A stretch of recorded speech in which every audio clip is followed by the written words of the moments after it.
showing you what I eat in a day. Today's gonna be a little different than my last video. If you haven't already seen that last what I eat in a day video, go check that out. Today's gonna be different because we're cooking here, then we're going out to lunch, and then we're back here to cook. So you guys will get a little idea of how I eat out and how I keep it healthy when I eat out. Without further ado, let's get into it. I hope you guys enjoy it. Let's do it. All right, you guys, the first thing that I have in the morning is a big glass of water, and then I go in and I make my mud water drink. If you guys watched my last video, you know how I make this. If you haven't seen that video, go check it out. And then I will move into making breakfast. So today I'm making kind of like a Mexican scramble. I'm doing shiitake mushrooms, broccolini, garlic, tortillas, and some homemade salsa and avocado. So yeah, I pretty much essentially just chop up everything, throw it in a pan, and then I'll whisk my eggs and then I'll pour those over at the last minute. And then afterwards I'll add avocado and salsa. While you guys watch that, I'm going to answer some questions off of Instagram. If you're not already following me on Instagram, it's @CallanJance, and I will put that down below in the description.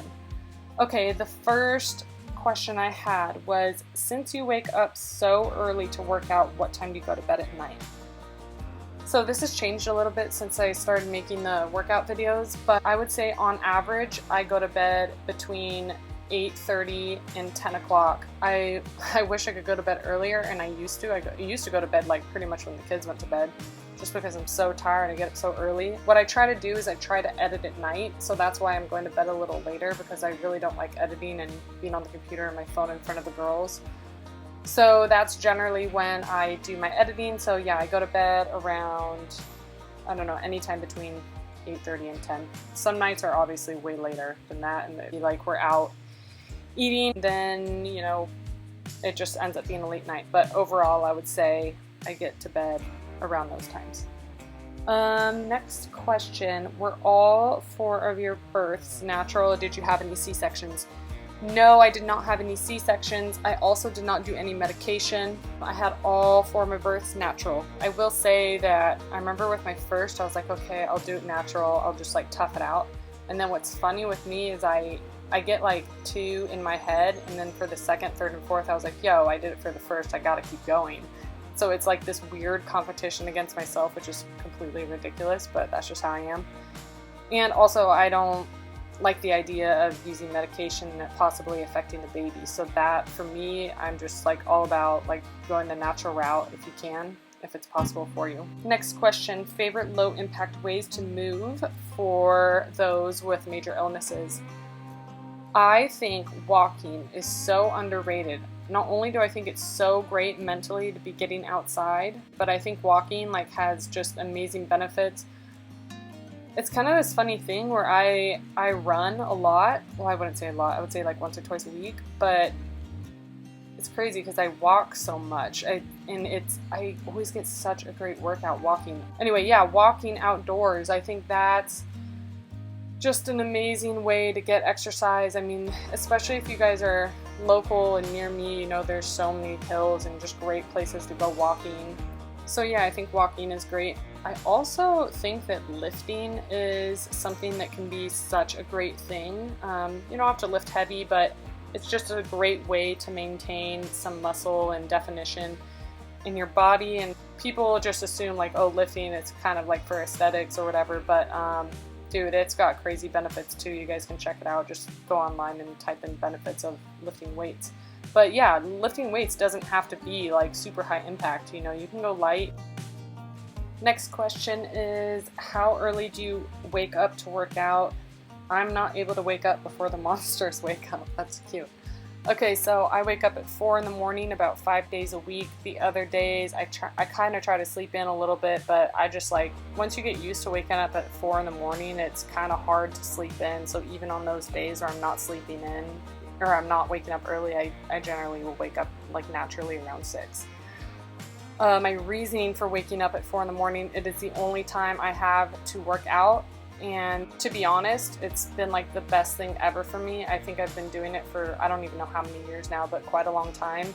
and I think it's just so great for my mind to get up before all the kids are up and to get that time to think about like what I'm grateful for, and it just gives me that mental clarity before I come home and, you know, then all the kids wake up and I'm kind of like have to be on for the rest of the day.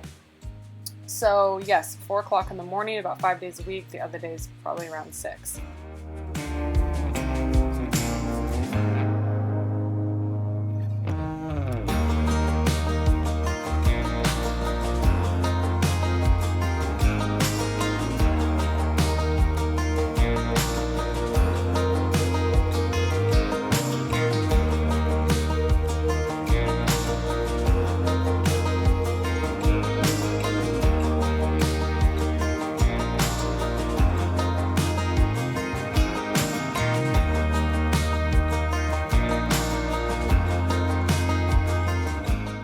Okay, you guys, let's move on to snacks. This next item is something that I eat about 2 to 3 times a day. It is called an RX bar, and it is just amazing, great ingredients, sweetened with dates. So that is kind of like something that gets the sweet tooth away, you know what I mean?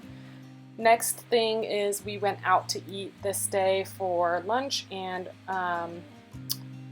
I mean, I could go on and on about going out to eat. We don't eat fast food except for like In-N-Out, but this restaurant has like crazy good food, and as you can see, it's just all like super clean, super like straightforward, but it's legit, and I clearly liked it.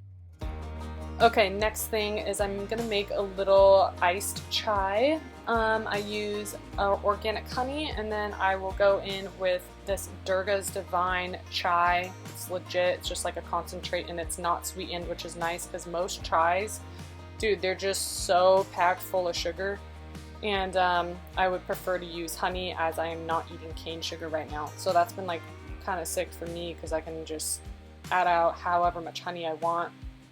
And then you have to stir it for like a really long time, and then I go in and I add almond milk, and it kind of just makes like a little iced chai latte, and it's so yummy. You guys should check out that brand. It's really, really good.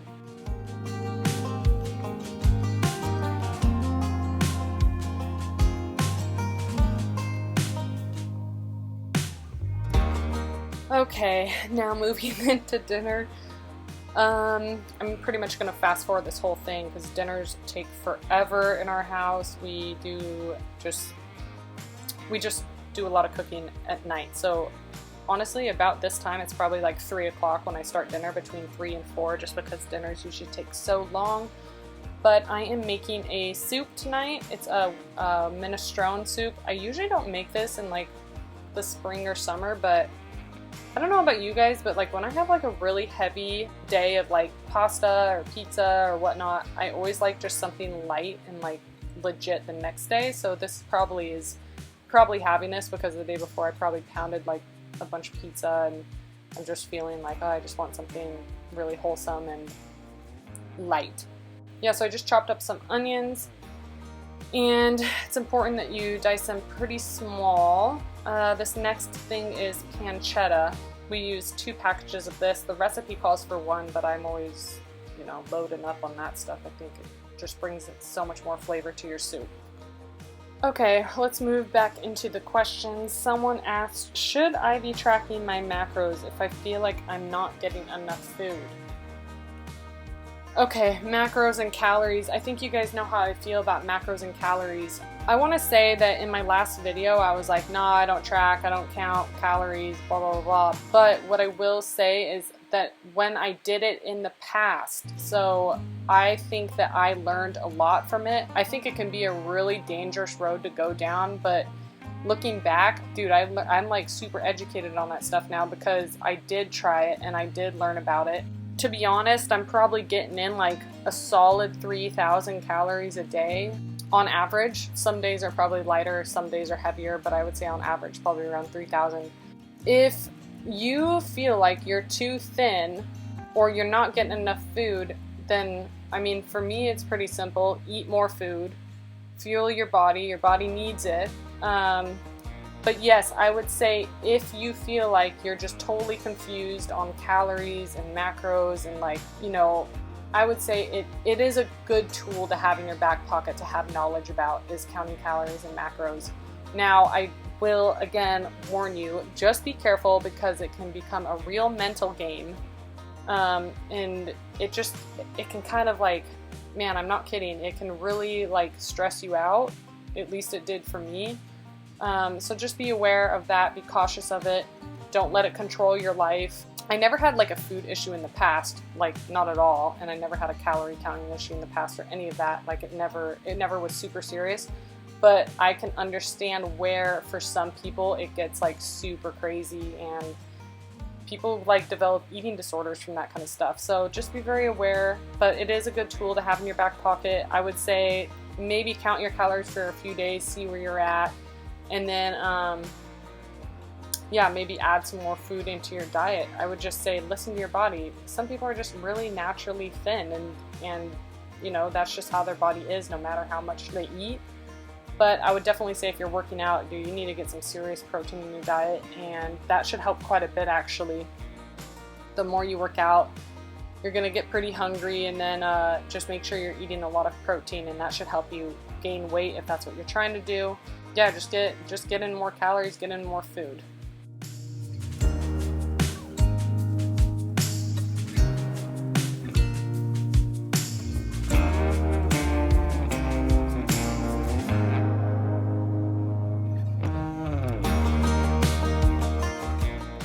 Okay, yes, you did just see me cut up like a whole block of Parmesan cheese and throw it in there. It's worth it, just trust me on it.